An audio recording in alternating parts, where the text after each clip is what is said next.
Edwards, what the hell happened? Hesitated. May I ask why you felt little Tiffany deserved to die? Well, she was the only one that actually seemed dangerous at the time, sir. How'd you come to that conclusion? Well, first I was going to pop this guy hanging from the street light, and then I realized, he's just working out. And how would I feel if somebody come running in the gym, bust me in my ass while I'm on the treadmill? Then I saw this snarling beast guy, and I noticed he had a tissue in his hand. I realized, he's not snarling. He's sneezing. Ain't no real threat there. And I saw little Tiffany. I'm thinking, 8-year-old white girl, middle of the ghetto, bunch of monsters, this time of night with quantum physics books. She about to start some shit, Zed. She's about 8 years old. Those books are way too advanced for her. If you ask me, I'd say she's up to something. And to be honest, I'd appreciate it if you eased up off my back about it. Or do I owe her an apology?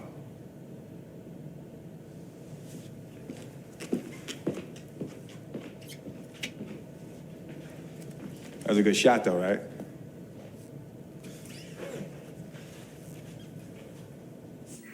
He's got a real problem with authority.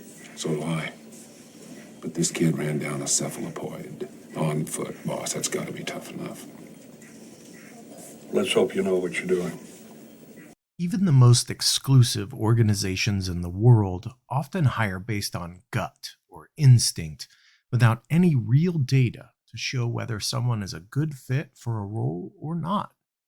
In 1997's Men in Black, a group of young officers, including NYPD detective and future MIB Agent J, played by Will Smith, are submitted to a battery of tests, supposedly for their motor skills, concentration, and stamina. The tests were actually designed to assess their intelligence, resourcefulness, independent thinking, relationship with authority, and powers of observation. And at the end of all that testing, they hired based on one person's gut. And while Agent K certainly made the right decision, your business isn't an action comedy with an all but guaranteed happy ending. But what if your organization had access to an assessment that identifies behavioral traits that are highly predictive of success in a given role? What if that assessment also gave you insights into how to best support, develop, and motivate employees? Talent optimization data helps leaders predict workplace behavior so they can hire the right candidates, design goal-crushing teams, cultivate an award-winning culture, and manage employees according to their unique preferences. Milan, Batinich, and Mark Brody are talent optimization certified partners for the Predictive Index. And this week on Next in Queue, they join me to discuss why Brohawk Solutions launched talent optimization services, what makes the Predictive Index different from other assessments, what to expect from implementation and onboarding, what a successful implementation looks like, real-life stories of success, how talent optimization is impacted by a changing employment landscape, how technology will impact talent optimization, and how you can take your own free PI behavioral assessment in less than 10 minutes. Let's get to it.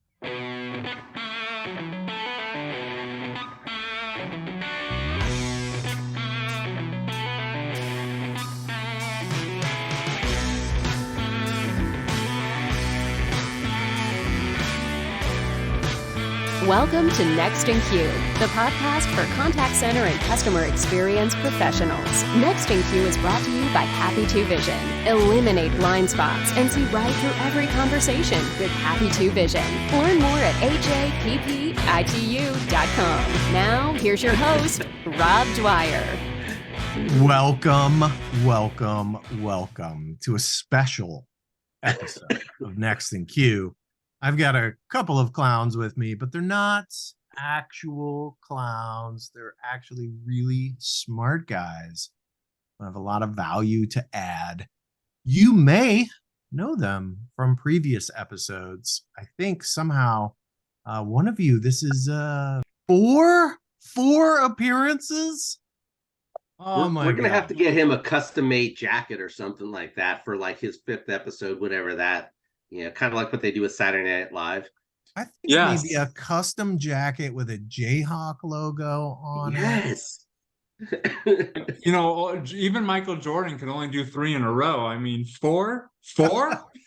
Well, to be fair, this is not in a row. I don't know that anyone can handle that much, Milan. So I have to space you out a little bit. So let's actually start, Milan, since you have the honor of this 4th appearance.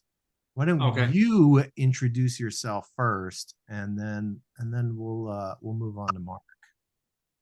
All right. So, hello everyone. My name is Milan Batinich the second, as you can see there, boiler up, hammer down. So I am the founder of Milan Motivates. We are a professional development, motivational speaking company that also does some direct hire recruitment, and now part of what Mark Brody will talk about in his introduction of predictive index. All right, I think that's a good segue. Mark, how about you? My name is Mark Brody, and Rob, pleasure to be back on your podcast again. Obviously, not rising to the level that Milan has, but crawl, walk, run. I am the founder of Brohawk Solutions, and recently we have become a talent optimization certified partner for Predictive Index. Hey. Or I should say the Predictive Index. And Milan and I are going together on this venture, and talent optimization is something that's a passion for both of us, and I'm really humbled to be able to partner with Milan on our talent optimization PI journey. It's exciting, to embark on this journey, that's for sure. Well, let's dig into that a little bit. Why do you launch this talent optimization service? So for me, talent optimization is aligned with my philosophy with Brohawk Solutions, and that's aligning people, processes, and technology to create a better employer agent experience, ultimately leading to a better customer experience. At the beginning of that journey is making sure you have the right people in the right place doing the right job that they're going to have some passion about. So if you don't have those folks in place, you're going to be running a revolving door, regardless of all the other things that you have in place within your organization. If you're not paying attention to your people in the contact center world, every process, every technology that you have is just, it's bupkis. You got to be making sure that that focus is there, and that's why it's a passion of mine, because it's the first part of where I think that customer experience really starts. Milan. That's great, Mark. So ditto to everything Mark said, and then I would also add that for myself personally, talent optimization is a passion just because I've utilized it for the last 9+ years. And career-wise, it's been a game changer. It's really helped me embrace the platinum role versus the golden role. So really treating others the way they want to be treated versus the way I want to be treated. And it's a tool I wish I would have had and utilized when I managed operations for contact centers, because I think it would have made me a better manager, because it really helps people really from pre-hire to retire and everywhere in between, identifying the right people for the right roles at each company, in each organization, all the way through to telling me as a manager, how do I manage this person? If I have an employee, how do I manage them appropriately, the way they need to be managed in order for them to be satisfied with the job and happy. And then, reducing turnover and all of those things. You have a highly engaged workforce. So it's really been a game changer for me over the last almost decade. And that's why I'm passionate about it, because it's just helped me along in my career and with the companies that I've worked with and worked for. Yeah, well, I can imagine, obviously when you use something and you know that it makes a difference, it becomes really easy to become a fan and even an evangelist of something. Something that we've definitely talked about on the show. But there are all kinds of services out there. There are all kinds of assessments out there. So when we talk about talent optimization, like one, you touched on a little bit about why it's important, right? And that's getting the right people in the door. But what makes what you're doing different? How is the service that you're providing to people different? So I kind of take it back to remember when Mac Brown was the head coach at Texas. I do. Not that long Yeah, ago. not that long ago. Some of the fan base would say, Mac can recruit and bring in some incredible high school talent and make them good college players.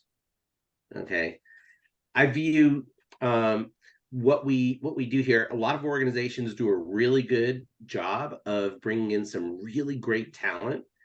Okay, but once you get them in the door, what are you doing with them? Mm. How are you um, empowering them to reach their potential, and ultimately, are you empowering them to do the best, to be the best brand ambassador for your customers?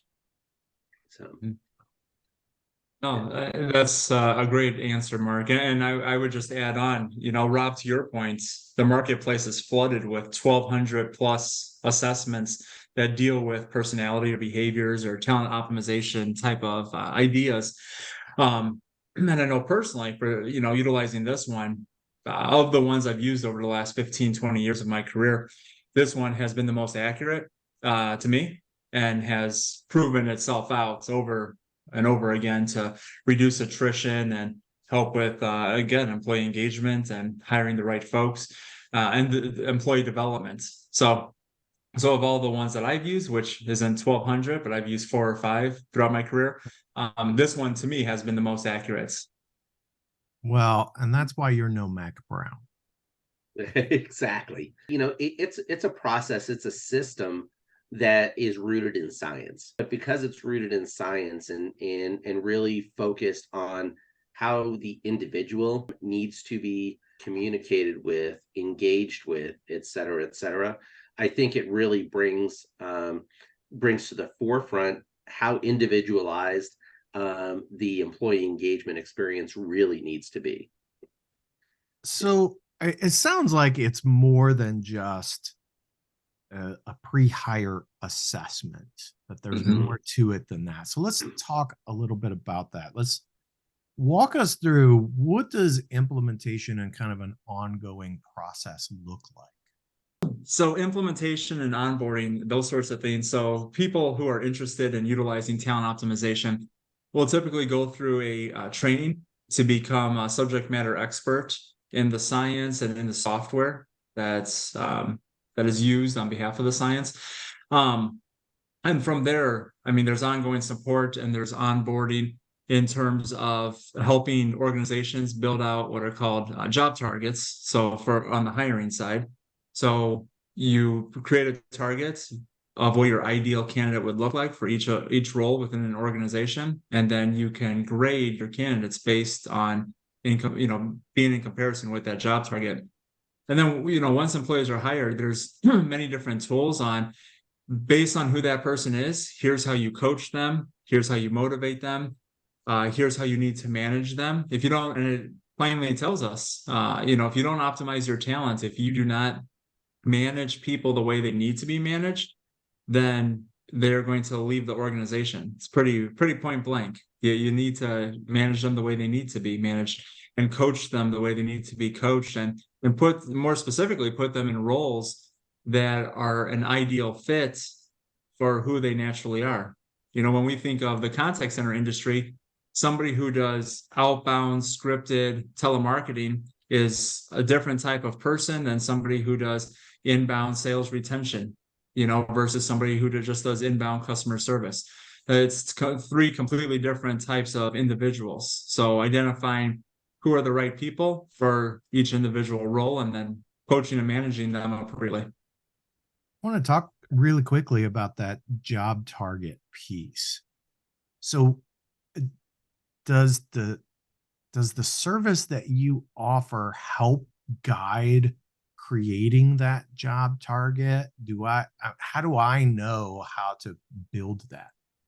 It's done objectively, where you can choose the attributes that are most consistent with the job, or needed for the job. And you can also compare it with other organizations that have completed targets for that specific role. I always recommend companies filling it out for themselves, because your role may be different than my role, which may be different than Mark's role, even though they have the same title. So making it specific for your own organization. But there are examples you can use. There's over 10,000 clients that utilize it. So for instance, if you're looking for a contact center representative, you can utilize the job target that's already in the software, or you can objectively create your own based on selecting attributes that are most critical for success in that role.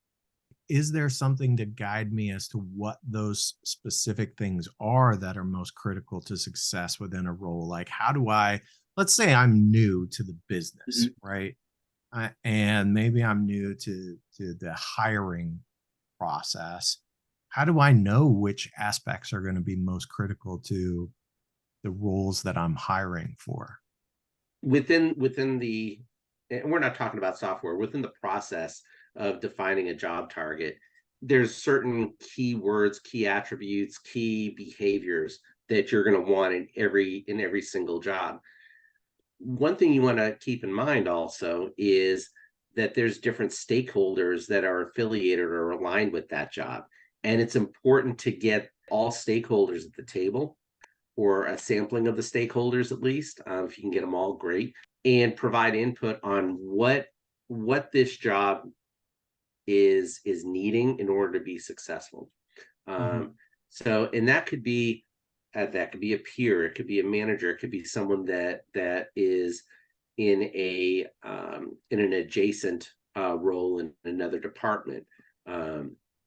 Great example would be, if you're hiring a contact center manager, you're going to want to have some alignment with what's going on in marketing, or sales, or back office, or something like that. So you're going to want to make sure that you're getting the right person in the right role, as Milan shared before. So yeah, and in addition to that, an additional way you can do it is by benchmarking your current top performers. So taking a look at, okay, out of my contact center of 100 agents, let's look at my top 5 to 10 performers based on the KPIs or metrics that I have in my center. And typically, not every time, but typically you'll notice that a lot of those individuals have the same type of behavioral attributes or characteristics. So then you can build your job targets to be aligned with your top 5, 10, 20% of your contact center agents, and just benchmark based on your top performers. One of the things I want to go ahead and add, Rob, Milan, is, what you often find during that journey is that there is a misalignment in either what the expectations are, what performance is like, or the people that you're actually hiring. There's a misalignment somewhere. So for instance, you could say, hey, we need to go ahead and reduce our customer churn by 10%. Why are we only hitting 5%? Well, is it the right people in the right place, or is it the processes that are supporting these people that is failing somewhere? So it may not, it won't point to a specific process, but it could show that, hey, you're hiring the right people. Everybody's aligned on the attributes to be successful in that role, but there's something else going on outside in that ecosystem. So one of the things that you just talked about, I want to dig into a little bit more, and that's the measures. So, if I know contact center operators, right? The whether it's the CFO, the COO, the CEO, one of the things that contact centers are really strong about doing is measuring things. They measure everything. Yes. So if I wanted to adopt a service like this, what are some of the key metrics to success that I should be thinking about? And then what are some of the results that I should ideally see if I'm doing it right? I would say, Rob, let me ask a clarifying question. Do you mean metrics in terms of the contact center KPIs and how talent optimization can help those KPIs, or just within talent optimization itself? So, I just, what would, what does success look like? If I'm going to adopt this, what does success look like for me? And how will I go about measuring that? What should I expect? I, Go I'm ahead, gonna Mike. You want to I'm gonna talk? I have a couple, but you go ahead, Mark. yeah, I'm gonna say success is gonna look very different for every organization. Um, you know, no two organizations are exactly the same. They may offer similar products and services, but how they're wired internally is going to be different. It's just like a behavioral assessment using the PI tool. Um, every person is perfect just the way they are. Oh, And I mean, You- even Milan being a Purdue fan, he's perfect just the way he is. But the important thing is what's important to your organization, what's important um, to your customers. And again, do you have the right people in the right place? What are your attrition levels and things like that? um those are some of the things that I would be looking at and measuring, um but not defining it in a global sense that it's going to be the right measurement for every organization. So okay. Right. I would add along to your points, Mark, where I've seen it successful the most within the contact center industry is higher employee engagement, which there are tools to measure that, and from the baseline up, and then lower attrition.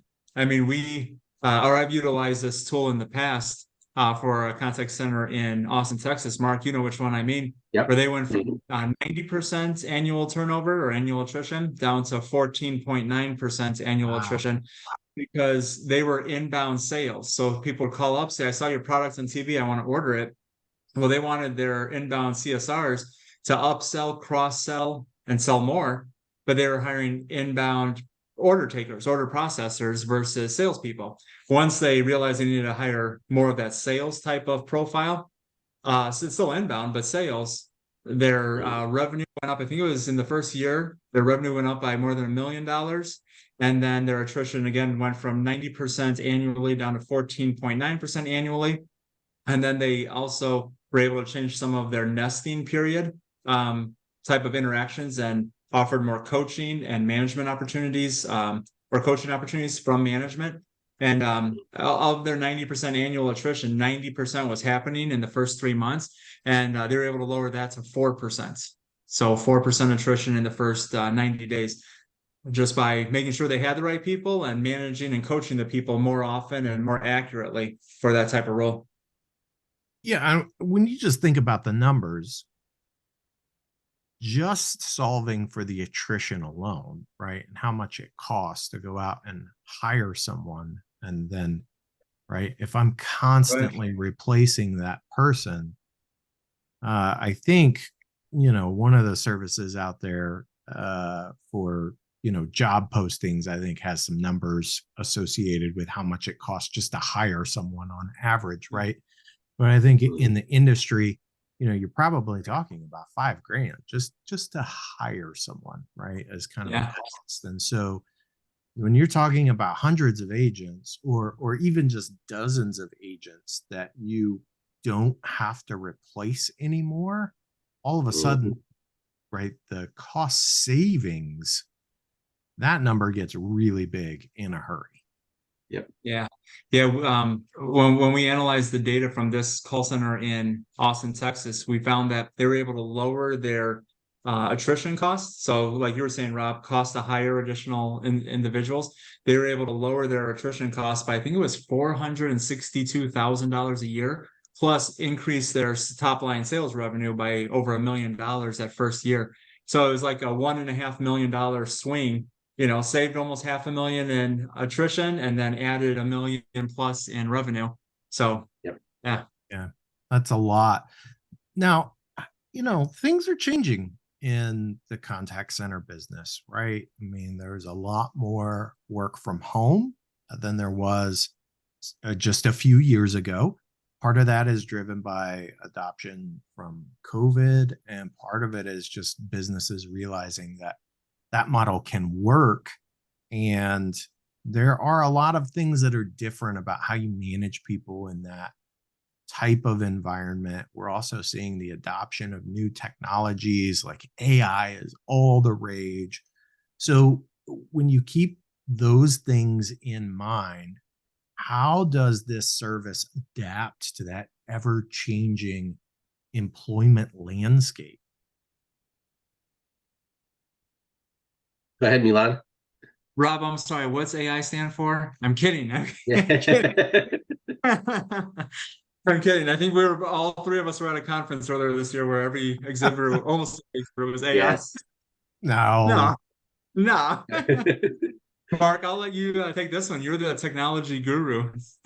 Yeah, I think technology has a place. I was actually on a call with some JD Power folks earlier, and the at the end of the day, customers are still trying to leverage their interpersonal contacts with a call center. AI, while it is seeing some increased adoption, obviously people don't mind using technology for self-service. Oftentimes, calls to the contact center are a result of a failure somewhere else, either with self-service or chat or somewhere else in a channel that the customer wasn't able to obtain the service that they needed. I think that it becomes even more important going forward for companies to invest in talent optimization in their organization, because they're going to need higher skilled people. They're going to need a diverse workforce. Not everybody thinking the same way. They're just not a number in a chair or anything like that. And it's gonna, while the technology is there to help them improve, the importance for to get the right person in that right chair to handle the customer interaction when it does come in, not if, but when it does come in, and giving that person a career path. I think the point about attrition is so important. When you lose somebody, and I know I'm preaching to the choir here, when you lose somebody, a certain amount of job knowledge goes out the door, and then all of a sudden you're back at square one. It's not just the financial aspect, but it's also that brand understanding that also exits the door, and it takes anywhere from 3 to 6 months to get even any level of proficiency, even with the tools and technology that are out there in the marketplace, whether it's an agent assist tool or a process mapping tool or anything like that. There's tons of them out there, but if you don't have the right people in the right place, you're going to get smoked by your competition. Let's talk about talent optimization moving forward. I mean, is this something that is changing? Are these new technologies impacting how companies use talent optimization? Are there things that people need to consider as technology changes, or is talent optimization really kind of a static thing that's going to work no matter what happens with technology? No matter what type of technology comes out, I think technology may come forward that may help companies better optimize their talents utilizing the science. But I don't think technology will change the science or change how talent is optimized, because it all goes back to intrinsic motivations. So it all goes back to what drives each of us internally versus externally. So really, to sum it up, I think technology will be created to help companies with the talent optimization, like a delivery mechanism. But I don't think, because of the science and the intrinsic behaviors behind talent optimization, I don't think technology will ever change how we optimize talent, because there's so much internal science behind it. So, Milan, I have a question for you. So you're talking, you mentioned internal motivation a couple of times. I'd like to know if PI can tell me whether or not someone's going to root for Purdue or not, because that may be an important aspect of whether or not I want to bring them into my organization. So listen, PI is statistically validated for hiring, which keeps organizations safe from disparate impacts.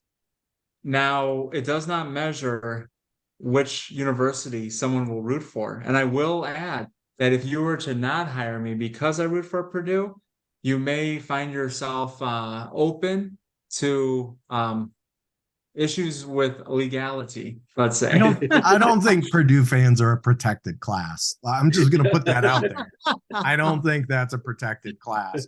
Maybe they should be. Oh God. Look, if I wanted to investigate this further, look, nobody's going to just go out and adopt this based off of listening to a podcast. Certainly not this podcast. I know that hopefully I provide valuable information and I'm talking to interesting people like the two of you gentlemen, but I don't, just like the commercials for a law firm say the choice of a lawyer is an important decision, should not be based solely on advertisement. I think that's probably true of this as well. So if I wanted to, talk further about, is this right for me? Why should I consider this? What are some of the first things that I should do? I would encourage individuals to complete a 5 to 7 minute behavioral assessment and review your results. I think that's kind of what convinced me 10 years ago, because I was like, oh, every tool's the same, nobody's different. I spent 5, 6, 7 minutes on a behavioral assessment, saw my results, and I was like, wow, this is me. And then once I learned more about it, I think that's the first step. Anybody on this planet can complete a free behavioral assessment, free PI behavioral assessment, and it takes like 5 or 6 minutes. And then just looking at the results to see, and then people can look or base it on themselves. Is it accurate? Is it inaccurate? And then go from there. That's how I always recommend people start: is try it out and see if it aligned with who you feel you are. We had a great point, and that's exactly where I was going to go as well. We had somebody that didn't know a lot about what this behavioral assessment was actually going to show, and we had them go ahead and complete the behavioral assessment, and not only did they say, "Oh my God, that's me," and that's how I manage, and that's how I like to be managed. But then their team, when they brought their team in to see the results as well, they did the exact same thing. They're like, oh my gosh, that is exactly her or him, or I mean, in this case it was a her, and that sold them on why they needed it in their organization. Don't take our word on this great podcast. Rob, reach out to Milan, reach out to myself. We'll go ahead and get you set up with the assessment, and then we'll spend some time with you just doing the read back with you to share what your results are actually showing. Because just looking at a piece of paper, you're going to be like, okay, yeah, that's interesting, but we'll actually go through a deeper dive with you and share with you, how Yeah. this can impact you at work. And all of that is free, and people like free. And to People Mark's do point, like free. don't take our word for it. I definitely would not normally, besides Mark and Rob, I normally would not take the word of a KU grad, but that's just me. Except for Mark and Rob, a little star there. I mean, that's good that we're in that special category. I feel the Yes. same way about you, Milan. Thank you. So you're right, though. Everybody does like free 90 free. That Mhm. is the price.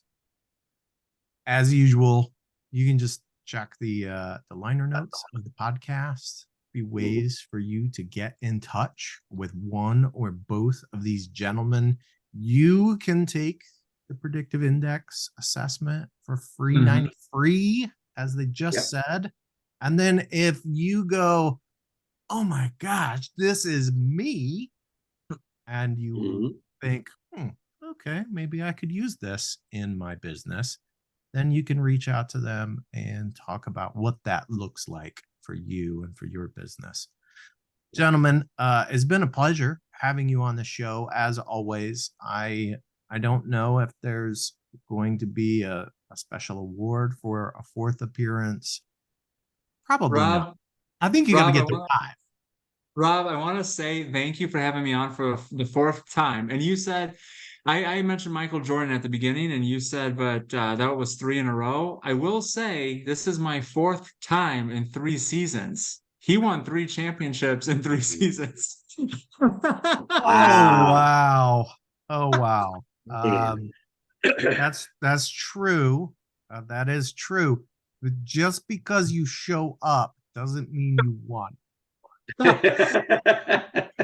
I think we could talk to the Purdue basketball team last year about that. Just because you show up, Yes. you won. Yes.